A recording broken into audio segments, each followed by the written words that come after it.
लकड़हारा और सुनहरी कुल्हाड़ी की कहानी। एक समय की बात है। जंगल के पास एक लकड़हारा रहता था। वो जंगल के लकड़ी इकट्ठा करता था और उन्हें पास के बाजार में बेचता था कुछ पैसों के लिए। एक दिन की बात है, वो एक पेड़ काट रहा था। तभी हुआ ये कि गलती से उसकी कुल्हाड़ी पास की एक नदी में गिर गई। नदी बहुत ज़्यादा गहरी थी और वास्तव में तेजी से बह रही थी।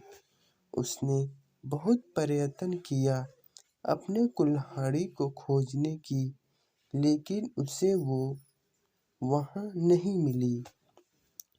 अब उसे लगा कि उसने कुल्हाड़ी खो दी है। वही दुखी होकर वो नदी के किनारे बैठकर रोने लगा। उसने रोने की आवाज़ सुनकर नदी के भगवान उठे और उस लकड़हारे से पूछा कि क्या हुआ। लकड़हारा ने उन्हें अपनी दुखद कहानी बताई।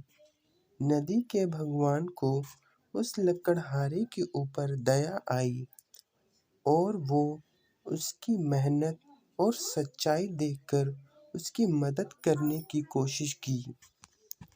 वो नदी में गायब हो गए और एक सुनहरी कुल्हाड़ी वापस लाया। लेकिन लकड़हारे ने कहा कि यह उसका नहीं है। वो फिर से गायब हो गए और अब की बार उन्होंने चांदी की कुल्हाड़ी लेकर वापस आए। लेकिन इस बार भी लकड़हारे ने कहा कि ये कुल्हाड़ी उसका भी नहीं है। अब नदी के भगवान पानी में फिर से गायब हो गए और अब की बार वो एक लोहे की कुल्हाड़ी के साथ वापस आ गए। लकड़ी का कुल्हाड़ी देखकर लकड़हारा मुस्कुराया और कहा कि यह उसकी कुल्हाड़ी है।